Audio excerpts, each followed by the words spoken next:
नमस्कार मंडळी, श्री स्वामी समर्थ. स्वागत आहे तुमचं माझ्या यूट्यूब चॅनलवर. स्वामी महाराजांच्या कृपेने तुमच्या सर्व इच्छा आकांक्षा श्री स्वामी समर्थ महाराज पूर्ण करोत आणि तुमचा आजचा दिवस श्री स्वामी समर्थ महाराजाच्या कृपेने चांगला जावो ही श्री स्वामीचरणी प्रार्थना करूया आणि आपल्या आजच्या व्हिडिओला सुरुवात करूया. बघा, श्रावण महिन्याला सुरुवात झालेली आहे. श्रावण महिना म्हणजे पवित्र महिना मानला जातो.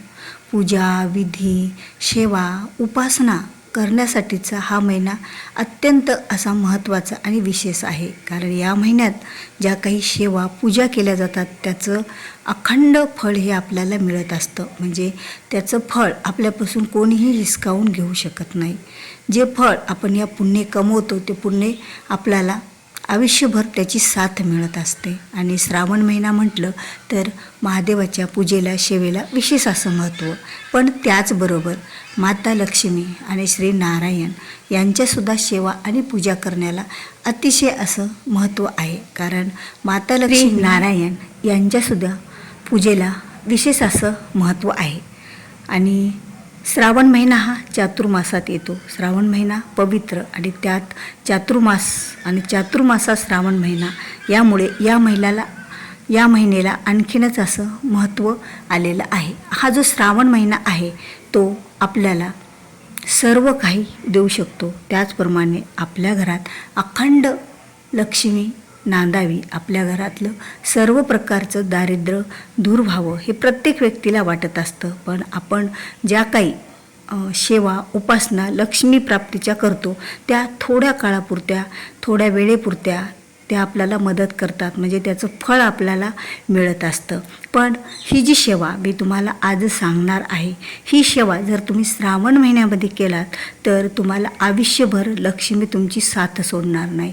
आयुष्यभर घरात लक्ष्मीची कमी पडणार नाही. आणि सर्व प्रकारचं दारिद्र्य, मग ते 7 पिढ्याचं दारिद्र्य असो, 18 वर्षाचं दारिद्र्य असो किंवा क्षय दारिद्र्य असो, म्हणजे आपल्या नशिबानंच लिहिलेलं दारिद्र्य असो, हे कुठलंही दारिद्र्य या सेवेद्वारे आपण त्या दारिद्र्यातून मुक्त होत असतो. आणि आपल्याला अखंड लक्ष्मी मातेचा आणि श्री विष्णूंचा आशीर्वाद हा मिळत असतो. तर ही जी सेवा आहे, ही सेवा मी तुम्हाला आता सांगणार आहे. त्यामुळे व्हिडिओ हा शेवटपर्यंत स्किप न करता ऐका, म्हणजे तुम्हाला या सेवेविषयी सविस्तर माहिती मिळेल. आणि माझ्या चॅनलवर तुम्ही नवीन असाल, अद्याप चॅनलला सबस्क्राईब केलेलं नसेल तर चॅनलला सबस्क्राईब करा. कारण असेच नवीन माहितीपूर्ण व्हिडिओ तुम्हाला तुमच्या स्क्रीनवर अगोदर पाहायला मिळतील आणि याची माहिती तुम्हाला मिळेल. तर श्रावण महिन्यामध्ये आपल्याला ही एक सेवा करायची आहे, ती म्हणजे लक्ष्मी आणि श्री विष्णूची. आणि ही सेवा 3 दिवसाची सेवा आहे. आणि या 3 दिवसाच्या सेवेमध्ये जे आपल्याला लक्ष्मी आणि नारायणाचा आशीर्वाद मिळणार आहे ते आयुष्यभर आपल्याजवळ आणि आपल्यासोबत शिदोरीसारखा राहणार आहे. त्यामुळे ही जी सेवा आहे ती 3 दिवसाची सेवा आहे. आणि या सेवेमध्ये आपल्याला व्यंकटेश स्तोत्र पठण करायचं आहे. आता व्यंकटेश स्तोत्र पठण कधी करावं, कसं करावं, आणि व्यंकटेश स्तोत्र 3 दिवस पठण करताना या चुकासुद्धा आपल्याला पाळायच्या आहेत.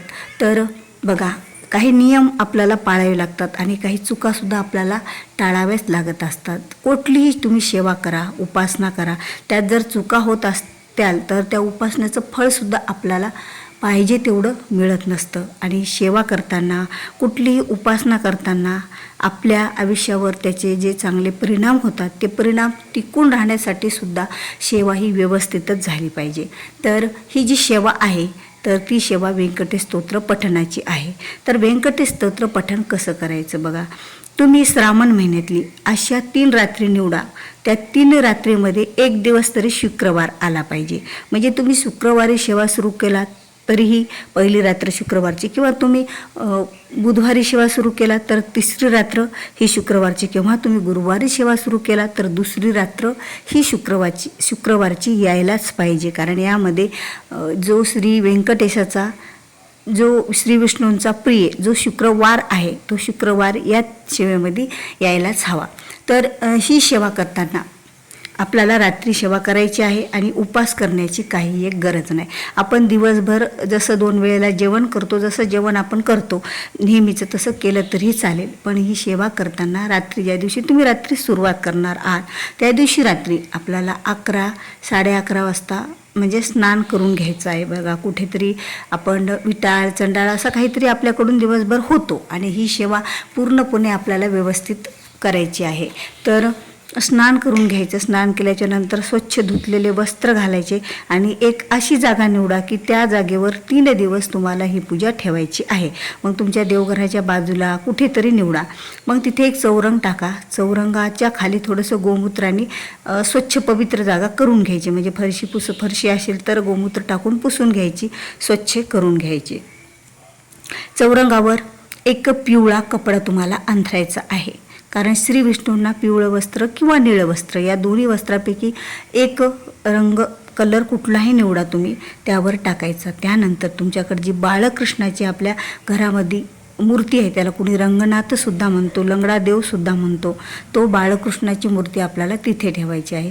त्यानंतर तुमच्याकडे जर बालाजीचा फोटो असेल, श्री व्यंकटेशाचा फोटो असेल लक्ष्मीसहित किंवा एकट्या नारायणाचा जरी फोटो असेल तरी तेही तुम्ही ठेवू शकता.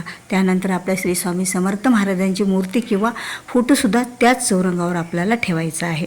आणि ह्या सर्व पूजा आपल्याला 11:30 वाजता मांडून व्यवस्थित ठेवायची आहे. धूप दीप आणि अखंड दिवा 3 दिवस चालू ठेवायचा. ज्या वेळेला पहिल्या दिवशी पूजेला बसायला तर तिसऱ्या दिवशी सकाळपर्यंत, म्हणजे पूजा पूर्ण 3 दिवस पूर्ण होऊन सकाळपर्यंत अखंड दिवा कसा राहील याची आपल्याला काळजी घ्यायची आहे. दिवा तुम्ही तुपाचा लावला तरी चालेल, दिवा तुम्ही तेलाचा किंवा तिळाच्या तेलाचा लावला तरीही चालेल.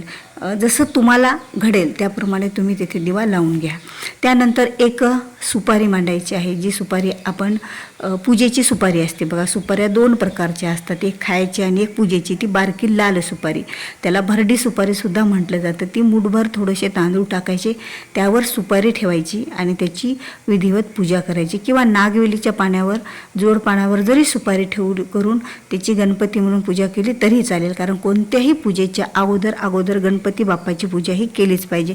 त्यानंतर बाळकृष्णाची पूजा करून घ्यायची. किंवा बाळकृष्णाची मूर्ती ठेवत असाल तर त्यावर पुरुष सूक्त आणि स्त्री सूक्त म्हणून अभिषेक करावा आणि नंतर ती मूर्ती त्या जागावर ठेवावी. त्यानंतर श्री व्यंकटेश जी बालाजी जी तुम्ही फोटो किंवा मूर्ती मांडलेली आहे त्यांची पूजा करावी. त्यानंतर आपण जे काही आपल्या स्वामी महाराजांचा फोटो मांडलेला आहे, मूर्ती मांडलेली आहे, त्यांची पण पूजा अभिषेक करावा. म्हणजे जर मूर्ती असेल तर अभिषेक आणि जर तुम्ही फोटो मांडला असेल तर त्याची पंचोपचार पूजा करावी. कारण फोटोवर तर आपण अभिषेक करू शकत नाहीत. आता हे तिन्हींची पूजा झाल्याच्या नंतर धूपदीप द्यावा आणि खडीसाखरेचा नैवेद्य किंवा पेढ्याचा नैवेद्य, कुठलाही गोड पदार्थाचा नैवेद्य दाखवावा. आता ही जी क्रिया आहे ती तुम्हाला रात्री 12 वाजेच्या अगोदर करून ठेवायची आहे. म्हणजे 11ला आंघोळीला जर तुम्ही स्नान केलं तर 11 ते 12च्या दरम्यान तुमचे स्नान करून संपूर्ण पूजा मांडून व्यवस्थित त्याची पूजा करून तिथं ठेवणं होते. आणि कंप्लीट 12 वाजल्याला आपल्याला सुरुवात करायचं आहे ते व्यंकटेश स्तोत्र. आता व्यंकटेश स्तोत्र 2 प्रकारचे, एक म्हणजे मराठीतून व्यंकटेश स्तोत्र आणि एक म्हणून प्राकृतमधून व्यंकटेश स्तोत्र. आता यापैकी कुठलंही तुम्हाला जे सोपं वाटेल, जे तुम्ही वाचू शकाल ते निवडा आणि कंप्लीट 12वर काटा गेला की त्या व्यंकटेश स्तोत्राला वाचनाला सुरुवात करायची.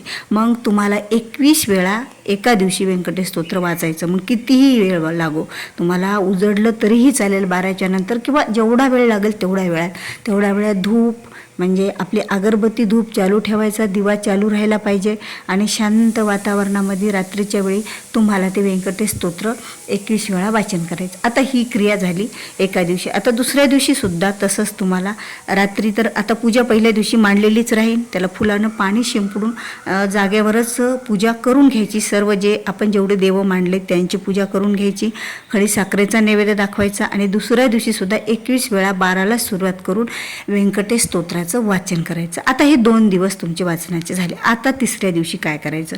तिसऱ्या दिवशी तुम्हाला काहीतरी नैवेद्यासाठी करायचं. मग तुम्ही खिचडी जरी केली तरीही चालेल, एखादा गोड पदार्थ केला तरीही चालेल, पण आपल्या घरामध्ये शिजलेला एखादा पदार्थाचा नैवेद्य तुम्हाला दाखवायचा आहे.